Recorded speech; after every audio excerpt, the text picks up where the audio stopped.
జగన్మోహన్ రెడ్డి అధికారంలో ఉన్నప్పుడు వరదలు వచ్చినా తుఫాన్లు వచ్చినా సరే అవన్నీ తగ్గిన తర్వాత 10 రోజుల తర్వాత నింపాదికి వెళ్ళిన జగన్మోహన్ రెడ్డి ఇప్పుడు మాత్రం హడావుడిగా విజయవాడలో 2 సార్లు పర్యటించారు. నిన్న పిఠాపురం వెళ్ళారు. ఎలా చూడాలంటారు? గాలిలో తిరిగిన జగన్మోహన్ రెడ్డి నేలకు రావడానికి గల ప్రధాన కారణం ఏమనుకోవచ్చు అంటారు? ఫస్ట్ ఏంటంటే చంద్రబాబు నాయుడిని అంటే అతను చేసే ప్రతి పనిలో కూడా ఏదో ఒక విధంగా అతన్ని ఎత్తి చూపించడం ఇతనికి బాగా అలవాటు. అంటే ఇతనేం చెయ్యడు. వాస్తవంగా జగన్ రెడ్డి అనేవాడు అసలు ఏమీ చేయడు, ఎవరికి కూడా ఏమీ చేయడు. తనకి తన కుటుంబానికి తప్పితే ఇంకెవరికి ఏం చేయడు. అలాంటి వ్యక్తి తన కుటుంబాన్ని వదిలేసి ఇంటిని వదిలేసి కలెక్టరేట్లో 10 రోజుల పాటు బస చేసి అన్ని 1కి 4 సార్లు అంత వరద నీళ్ళలో, ఎందుకంటే గుండెల దాకా వచ్చినాయి, దాదాపు గుండెల వరకు వచ్చిన నీళ్ళల్లో కూడా ఆయన తిరిగాడు.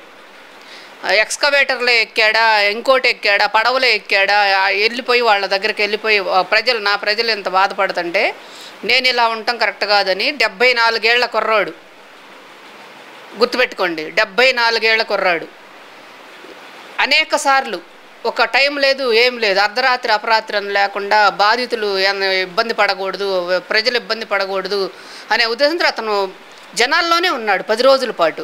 అలాంటి వ్యక్తిని కూడా ఏమీ చెయ్యని జగన్ రెడ్డి పదే ఎగతాళి చేయడం, ఆయన వయసును గుర్తు చేయడం, పదే ఎగతాళి చేయడం అతన్ని, ఇవన్నీ చూస్తుంటే ఏంటంటే అతను ఒకటే ఫస్టే చెప్పాను, అతని కుటుంబానికి తప్పితే అతను ఇంకెవరికి పనికిరాడని.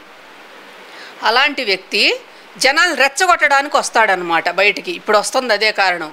ఎందుకంటే గత ప్రభుత్వంలో ఆయన ఉన్నప్పుడు కొన్ని 100 మంది చనిపోయారు. అదేంటి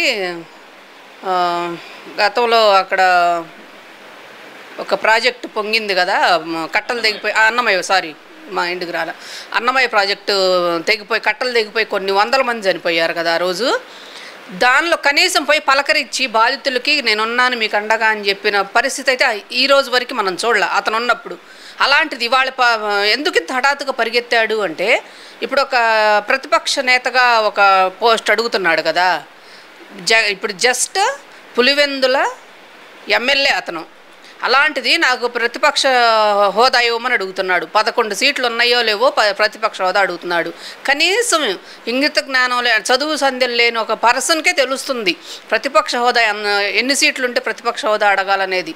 ఇతనికి తెలియకపోవడం అనేది మనం అందరూ ఆలోచించదగిన విషయం. అంటే ఎలాంటి వ్యక్తిని గతంలో సీఎంగా ఎన్నుకున్నాము ఏంటనేది మన ఆంధ్రప్రదేశ్ ప్రజలందరికీ కూడా తెలియాల్సిన అవసరం దాదాపు తెలిసిందనే అనుకుంటున్నా. 30% కూడా జనాలకి ఇతని నేచరు, ఇతని యాటిట్యూడ్ ఏంటి, ఎలా అనేది తెలిసిందని నేను అనుకుంటున్నా. ఇకపోతే ఈ వరదల్లో ఎందుకు వస్తున్నాడు బయటకని అడిగారు కదా, ఇంతకుముందే చెప్పాను. చంద్రబాబు నాయుడు ఏం చేసినా అది ఇంకొక కోణంలో, నెగిటివ్ కోణంలో జనాలకు చూపించి ఆయన మీద నెగిటివ్ తీసుకురావడం కోసం అని చెప్పేసి ఆయన ఇలాంటి పనులన్నీ చేస్తున్నాడు. అది కానీ జనాలు గ్రహించారు. అంటే అలా వచ్చి ఇలా వెళ్ళిపోయాడని బండబూతులు తిట్టారు. నేను ఒక వీడియో చూశాను, పిఠాపురంలో అనుకుంటాను. ఇలా వచ్చాడు, రోడ్డు మీద నుంచి పోయాడు, బాణాసంచా కాల్చారంటే ఆయన అనుచరులు, ఆయన వచ్చాడని. అసలు మేమున్న పరిస్థితి ఏంటి, బాణాసంచాలు కాల్చడం ఏంటి అని చెప్పేసి ప్రజలు బాధపడతా ఉన్నారు. ఇలాంటి అదే చెప్తున్నాయి, కనీసం ఇంగిత జ్ఞానం లేకుండా ఊరికే అలా చంద్రబాబు నాయుడు ఏంటి, ఇప్పుడు పిఠాపురం అని చెప్పేసి ఈయన పవన్ కళ్యాణ్ గారు కదా ఎమ్మెల్యే, ఆయన మీద నెగిటివ్ తీసుకురావడం కోసం అడగబోయాడు. తీరా ఇదేంటి, ఈయన పాపం ఎక్కడ అడుగు పెట్టినా ఎవరి మీద అయితే నెగిటివ్ తీసుకురావాలనుకుంటాడో వాళ్ళకి పాజిటివే అవుతుంది. అది అతను గమనించుకోవట్లా. అతను సలహా ఇచ్చేవాడు ఎవడో కానీ చేతులెత్తి దండం పెట్టచ్చు. నిన్న ఆయన ప్రవర్తించిన తీరు, వరద బాధితులకి అక్కడ పరామర్శించడానికి వెళ్ళి ఆయన పథకాల గురించి మాట్లాడిన తీరు అసలు ఎలా చూడాలంటారు దాన్ని? అదే చెప్తుంది. అసలు మనం ఎందుకు పోయాము, ప్రతిసారి అంతే. ఎవరైనా చనిపోయారంటే అక్కడికి వెళ్తాడు, నవ్వులు, వెకిల్ నవ్వులు, ఆ చేతులు ఇలా నలుపుకోవడం, ఇలా నలుపుకుంటా ఉంటాడు. మరి అతనికి అంటే ఆత్మన్యూనతాభావం అనుకుంటున్నా నేను. అతను అసలు ఒక సీఎం క్యాండిడేటే కాదు.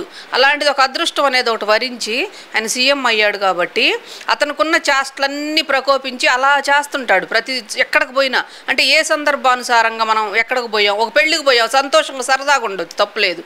ఒక చావుకు పోయాము, కాసేపైనా కనీసం వాళ్ళని కొంచెం అక్కడ ఉన్నంతసేపైనా కర్టసీ అనేది ఒకటి మనకు ఉంటుంది, అది పాటించాల్సిన అవసరం ఎవరికైనా ఉంది. ఇతనికైనా అలాంటివి ఏమీ తెలియదు. ఎక్కడికి పోయినా ముసిముసి నవ్వులు నవ్వుకుంటూ, ఆడపిల్ల నవ్వినట్టు నవ్వుకుంటూ, అంటే ఆడపిల్ల సహజసిద్ధంగా కొంచెం సుకుమారత్వంగా ఉంటుంది కాబట్టి కొన్ని విషయాలకు అలా స్పందిస్తా ముసిముసి నవ్వులు నవ్వుతా, ఏదన్నా మనం ఒక చిన్న సరదాగా ఒక జోక్ వేసినా అలా ఉంటుంది. ఇతను ఏంటంటే ఏమీ లేదు, ప్రతి దానికి కూడా ఒక చావుకి, తద్దినానికి, మంచికి, చెడుకి, మొత్తానికి కూడా ఒక ముసిముసి నవ్వులు నవ్వుతా, చేతులు నులుపుకుంటా, ఎంతసేపటికి చంద్రబాబు నాయుడు ముసలోడు అంటాము, చంద్రబాబు నాయుడు చేసిన పనులు అది ఎప్పుడు ఇస్తారు, ఇది ఎప్పుడు ఇస్తారు అంటాం. మొత్తం నువ్వే దొబ్బితింటివి, 5 ఏళ్ల పాటు నువ్వే మొత్తం దొబ్బితింటివి ఆంధ్రప్రదేశ్ మొత్తాన్ని. ఆయన ఎక్కడ తెచ్చిస్తాడు? సరే సూపర్ 6 పెట్టాడు, ఆయనే మాట తప్పే మనిషి కాదు. కాకపోతే లేట్ అవ్వచ్చు, బహుశా ఈ రోజుకి ఇవ్వలేకపోవచ్చు. అంత మాత్రం నువ్వు ఎత్తి పొడవాల్సిన అవసరమూ లేదు. ఎందుకంటే రేపొద్దున నీ మొహాన్ని చెప్పు తీసుకొని కొట్టినట్టుగా ఆయన డెఫినెట్గా ప్రతి పథకం కూడా అమలు పరుస్తాడు. ఆ రోజు నువ్వు తల ఎక్కడ పెట్టుకుంటావు అనేది కూడా ఆయనకు అర్థం కాని విషయం. ఆయన ఎందుకు ఇలా చేస్తుంటే అదొక ఆయన దాదాపు ఇప్పటికే అంటుంటారు ప్రతి వాళ్ళు, ఏదో లండన్ నుంచి మెడిసిన్ వాడతాడు, అవి రావడం లేట్ అయినట్టుంది, అది ఇదని పాపం సోషల్ మీడియాలో చూస్తున్నా నేను. అంటే నాకు ఎంత బాధ అనిపిస్తుందో, ఎందుకు ఈయన ఇలా ట్రోల్ చేయించుకుంటాడు? కనీసం ఆయన పక్కన ఉన్న వాళ్ళన్నా సరే మిమ్మల్ని ఇలా ట్రోల్ చేస్తున్నారు, మీరు ఇలాంటి చేష్టలు ఆపేయండి అని కూడా చెప్పరా ఏంటి అనేది నేను ఎంతో ఫీల్ అయ్యే విషయం ఆయన గురించి. ఇదంతా ఒక ఎత్తైతే కనుక రాష్ట్రంలో సంచలనం కలిగించిన కేసు పరిమళ్ జత్వాని గారి కేసు, కుక్కల విజయభాస్కర్ గారు చేసిన హెరాస్మెంట్ గురించి, దీని గురించి వాళ్ళ విద్యాసాగర్ ఈయన చేసింది, దీని గురించి నిన్న ఆంధ్రప్రదేశ్ మహిళా కమిషన్ చైర్మన్ అయినటువంటి గజ్జల లక్ష్మి గారు మాట్లాడుతూ, ఇది మా రాష్ట్రానికి సంబంధం లేదు, ఆమెకి ఏదన్నా ఉంటే గనక మహారాష్ట్రలో అక్కడ వాళ్ళని చూసుకోమని చెప్పండి, ఇక్కడ ఐపీఎస్లను అక్కడ అరెస్ట్ చేసుకోమనండి అంటూ ఆమె ఇచ్చిన స్టేట్మెంట్ని అసలు ఎలా చూడాలంటారు? అసలు ఈ గజ్జల లక్ష్మి ఎవరు? సోషల్ మీడియాలో మాలాంటి కార్యకర్తలు అగ్రెసివ్గా పోస్టులు పెట్టి, అంటే అగ్రెసివ్గా మేము బూతులు పెట్టాం, ఉన్న ఫ్యాక్ట్ని 10 మందికి వివరించడానికి ప్రయత్నించేవాళ్ళం. తప్పు రైటు, ఏది కరెక్టు ఏది రాంగ్ అనేది మాత్రమే మేము మా వాళ్ళ మీద మేము ప్రొజెక్ట్ చేస్తుంటాం, జనాలు తెలుసుకోవాలన్న ఉద్దేశంతో. మాలాంటి వాళ్ళన్న కూడా బండ బూతులు, అంటే నోటికి మగాడు అంటే కొంచెం ఏదైనా కొంచెం సున్నితత్వం తక్కువ కాబట్టి నోటికి ఏదొస్తే అది మాట్లాడుతుంటాడు బూతులతో సహా. అలాంటివన్నీ మాట్లాడుతూ లైవ్లో అరే రాండ్రా చూసుకున్నా, నా నోటితో నేను ఉచ్చరించలేను కొన్ని విషయాలు, ఎందుకంటే మా సంస్కృతి సంప్రదాయాలు అవి కాదు కాబట్టి నేను అనలేను ఆవిడ మాట్లాడే మాటలు. అలాంటి మాటలు ఆవిడ మాట్లాడేటప్పుడు మాట్లాడే వ్యక్తిని తీసుకొచ్చి మహిళా కమిషన్ చైర్పర్సన్గా కూర్చోబెట్టారంటే మాలాంటి వాళ్ళకి ఏమి ఇవ్వాలి? అప్పుడు ఇప్పుడు ఈ ప్రభుత్వంలో మాలాంటి వాళ్ళకి మేమెంతో కష్టపడ్డాం, మేమెంతో దేనికి భయపడకుండా 1కి 4-5 కేసులు పెట్టించుకొని అంత పోరాడాం. అలాంటి వాళ్ళ మేము ఇంకేం ఆశించాం? ఎమ్మెల్యే పోస్ట్ ఆశించొచ్చాము మేము బహుశా. అంటే అలాంటి గవర్నమెంట్ అలాంటి వ్యక్తి దగ్గర కనుక మేము ఉంటే ఇలాంటివి మాకు వచ్చేయం బహుశా. కానీ అది ఎంత తప్పుడు విధానం అంటే, ఇప్పుడు ఆయన ఎంత తప్పుడు నిర్ణయం అంటే, ఆ గజ్జల లక్ష్మి అనే దానికి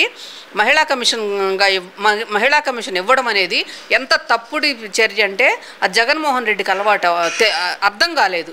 ఎందుకంటే అతనికేంటి ఏదో ఒకటి బూతులు తిట్టేవాళ్ళు కావాలి, ఎదుటి వాళ్ళని ప్రతిపక్షమైన ఇప్పుడు ప్రధాన పక్షం మాది, గవర్నమెంట్లో ఉన్నాం, మేము గవర్నమెంట్ ఫామ్ చేసాం, మేము మా చంద్రబాబు నాయుడు గారు సీఎంగా ఉన్నప్పుడు చంద్రబాబు నాయుడు గారిని అండుకొని ఎన్ని విధాలుగా తిట్టగలరో అలాంటి వ్యక్తులందరికీ మంచి పొజిషన్ ఇచ్చాడు ఆయన. ఈ సిగ్గు లేకుండా గవర్నమెంట్ మారినా కానీ ఈ గజ్జల లక్ష్మి అనే దానికి సిగ్గు శరం అనేది లేకుండా ఇంకా పదవును పట్టుకొని వేళ్లాడుతా ఏదేదో మాట్లాడుతూ ఉంది.